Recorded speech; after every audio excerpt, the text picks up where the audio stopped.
You see 30 people around a fire, laughing, sharing food. Safety in numbers, right? Wrong. Dead wrong. In 72 hours, half of them will be sick. In a week, they'll be fighting over scraps. In 2 weeks, they'll be dead or scattered. And you? You almost joined them. Let me show you the math on why staying solo or very, very small is your only real shot at not becoming a statistic with a name scratched into a wooden cross. It's the lie of safety in numbers. Here's what they don't tell you in those feel-good post-apocalypse movies. Groups are resource black holes. You've got 30 people? Congratulations. You now need 30 times the water, 30 times the food, 30 times the medicine. And here's the kicker. You don't have it. Nobody does. So what happens? Rationing, tension, theft. Then someone gets sick. Then someone gets stabbed over a can of beans. Then the whole thing collapses like a badly built shelter in a windstorm. Let's do the math. One person needs about 2 liters of water a day. 30 people, 60 liters. That's 15 gallons daily. You're not finding that in a creek. You're not boiling that much over a campfire. You're spending every waking hour just keeping people hydrated while your own canteen runs dry. Add food. Say 2,000 calories per person per day. That's 60,000 calories. You'd need to hunt a deer every single day just to break even. Spoiler, the deer are gone.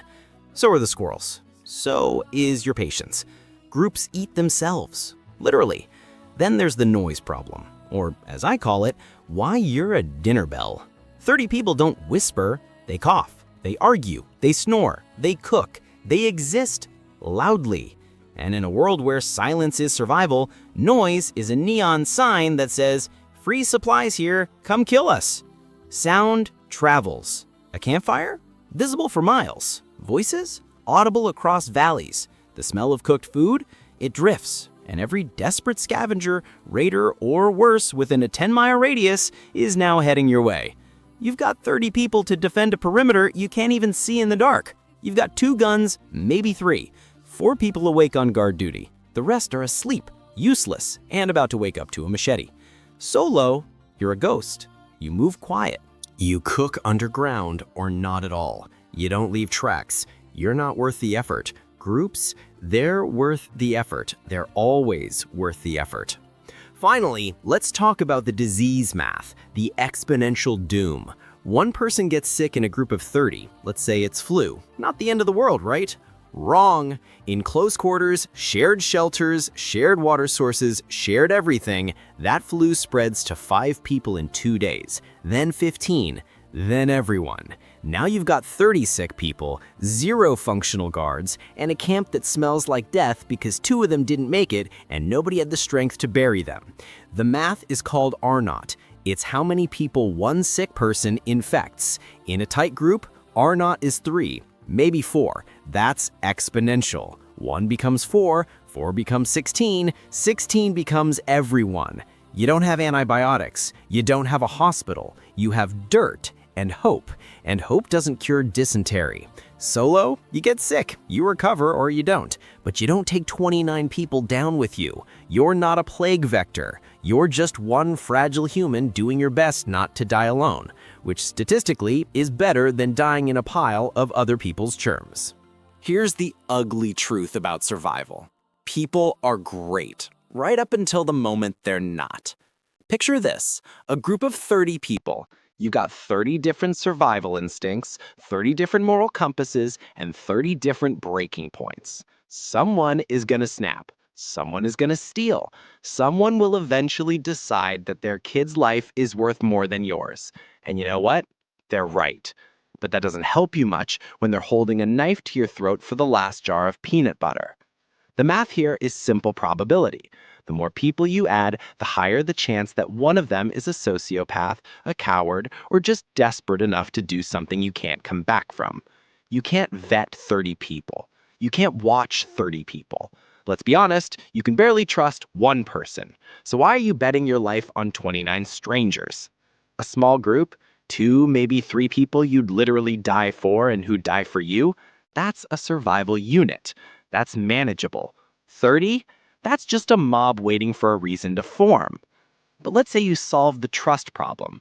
Now you have to eat. 30 people strip an area clean in weeks. Every deer, every edible plant, every last scrap, gone. Then the entire group has to move, and so does every other 30-person group out there. Suddenly, you're not just surviving, you're fighting over the same shrinking pie on land that's been picked cleaner than a desert carcass. But if you're solo or in a pair, you're sustainable. One rabbit can feed you for 2 days. You forage slowly, you move light, you're a survivor, not a swarm of locusts. You can stay in one area for months because you aren't devouring the ecosystem faster than it can regenerate. The math on this is called carrying capacity. A piece of land supports X number of people. If you exceed X, everyone starves. Large groups exceed X in days. But you, alone, you're under the line. You're invisible. You're not a threat to the land, so the land doesn't kill you. Okay, you've got food, you've got your trusted partner. What's next? Politics. 30 people need a leader. Someone always steps up. Maybe they're good, maybe they're a tyrant. It doesn't matter. Either way, you are now in a hierarchy, and hierarchies always breed resentment.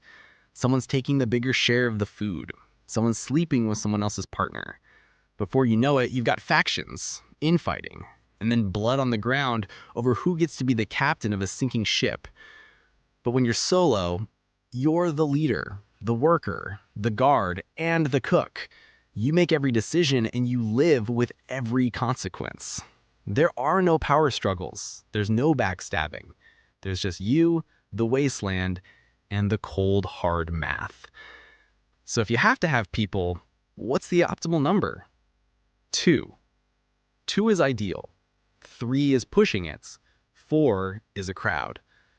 You need people you trust with your life, because that's exactly what you're doing. People with skills you don't have. People who won't get any bright ideas while you're asleep. That's a very short list. 2 people can cover each other's backs. 2 people can share resources without destroying them. They can move fast, stay quiet, and survive in places a group of 30 would starve in a week. And most importantly, 2 people can actually trust each other, because there's no crowd to hide in, no mob to blend into. It's just you and them. If they betray you, there is absolutely nowhere to run. In the end, the math doesn't lie. Large groups consume faster, they attract more danger, they spread disease, and they always collapse under their own weight. Solo or in a pair, you are lean, quiet, and sustainable. You're not a target. You are not a resource drain. You are not a ticking bomb of human drama. So when you're out there and you hear voices around a campfire, when you see 30 people smiling and singing, remember the math. Remember the resource curve, the betrayal probability, and just keep walking. Because in the wasteland, the only number that matters is 1. Maybe 2, but never ever 30. If you make it through the winter alone, congratulations, you survived. If you join the group, well, there's a reason their campfire is so big. They've got a lot of bodies to burn.